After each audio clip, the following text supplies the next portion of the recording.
Why is this bottle shaped like this? It's a simple question about the most recognizable object on the planet. You could identify this shape in the dark. You could tell what it was if it was shattered into 100 pieces on the ground.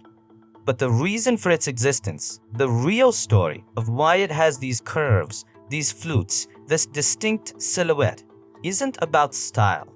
It's about war. A war against an army of fakes, phonies, and copycats who were trying to kill Coca-Cola before it ever took over the world. This isn't just the story of a bottle. It's the story of a shape that became a weapon, a legend, and an icon, all because of a brilliant mistake. Our story begins not with a bottle, but with a bronze pot in a backyard in Atlanta in 1886. A pharmacist and former Confederate colonel named John Stith Pemberton was stirring a concoction of kola nut, damiana, coca leaves, and other secret ingredients. He wasn't trying to create a global beverage. He was making a patent medicine, a nerve tonic he claimed could cure everything from headaches to indigestion. He called it Pemberton's French wine coca. When Atlanta passed prohibition laws, he scrambled to remove the alcohol, mixed the syrup with carbonated water, and relaunched it as a temperance drink.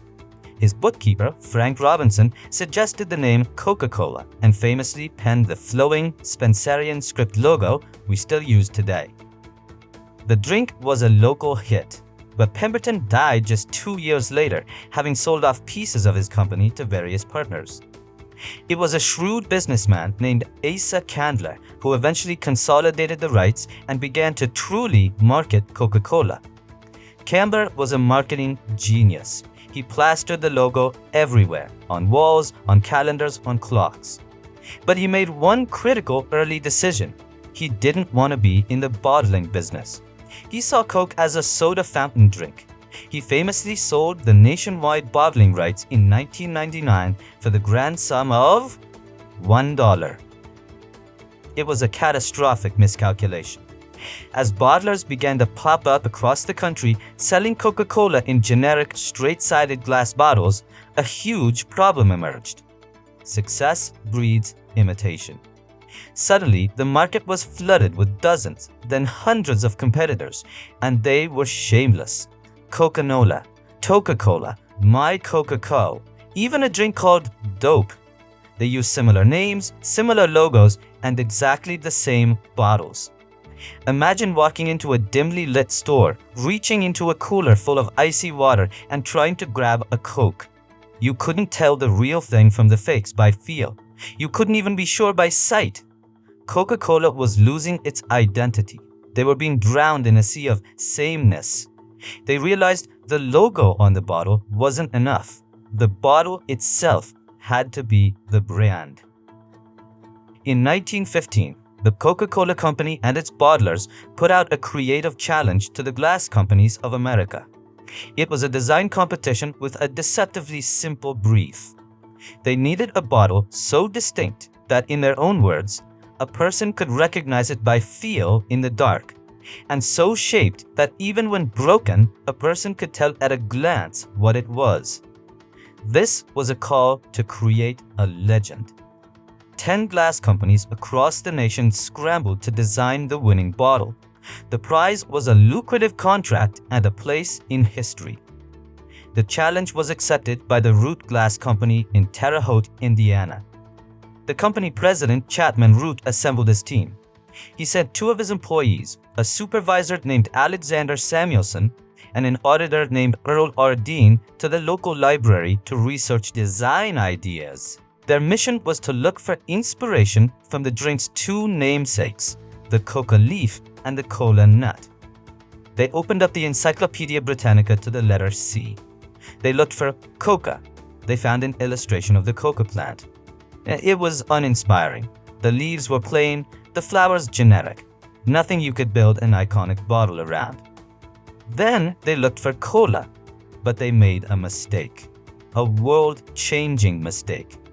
They accidentally looked past cola and landed on the entry for cacao, the plant that gives us chocolate. The encyclopedia had a beautiful, detailed illustration of the cacao pod. It was bulbous at the end with long, vertical grooves and a distinct organic shape. It was everything they were looking for. It was shapely, memorable, and unique. Earl Dean saw it and immediately sketched out a concept. A bottle with a bulging middle, a tapering top, and those unmistakable parallel ribs. There was just one problem. The prototype design was too wide in the middle. The machinery on the bottling lines couldn't handle it. So they had to slim it down, creating the elegant, fluted contour we know today. The final design was patented on November 16, 1915, in the name of Alexander Samuelson, the shop foreman. Think about that. The most famous bottle in the world, a symbol of a drink named Coca-Cola, was inspired by the cacao pod, an ingredient that has absolutely nothing to do with the formula. It was born from a beautiful, historical accident. The Root Glass Company won the competition. Their design was so revolutionary, so perfect, that it solved the company's identity crisis overnight. This new bottle wasn't just a container, it was a statement. It felt substantial in your hand. The ribbed texture provided a good grip. The slight green tint of the glass, a result of the copper and minerals in the sand used by the Root Glass Company, gave it a cool, refreshing look.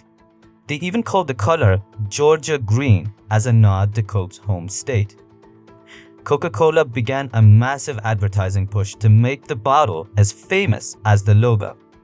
Ads from the 1920s and 30s featured the bottle prominently, with slogans like, "The bottle with a shape like a movie star." The bottle's design wasn't just good for branding, it was a marvel of manufacturing. It was strong enough to withstand the pressure of carbonation and the abuse of the bottling lines, yet used just the right amount of glass. And its cultural impact was just getting started. During World War II, Coca-Cola made another genius move. The company president, Robert Woodruff, declared that any American service member anywhere in the world should be able to get a bottle of Coke for 5 cents. This wasn't just patriotism, it was the single greatest marketing campaign in history. The company shipped entire bottling plants overseas.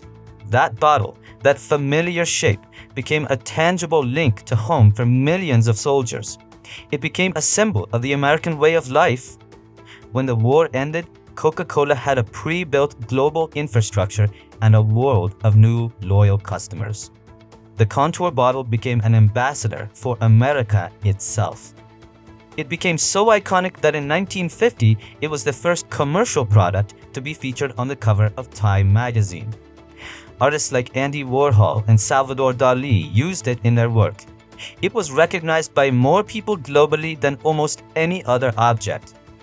The design was so perfect that in 1977, the United States Patent and Trademark Office granted it trademark status, a rare honor for a packaging design.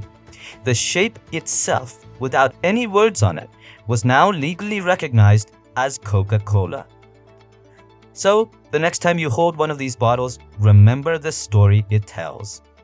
It's a story of a company fighting for survival against an army of fakes. It's the story of a desperate search for inspiration in a library and a lucky mistake that turned a cacao pod into a global superstar. It's a story of how a simple, functional object became a weapon in a brand war, a comfort to soldiers far from home, and a piece of pop art recognized in every corner of the globe. It proves that sometimes the most powerful ideas aren't just about what's on the inside. Sometimes it's the shape of the thing itself that changes the world. The Coca-Cola bottle was designed to be recognizable even when shattered. It's a fascinating design challenge. So here's a little game for you. What other everyday object do you think you could identify if it were broken into pieces? Let us know your best guess in the comments below. We're curious to see what unseen icons you can think of.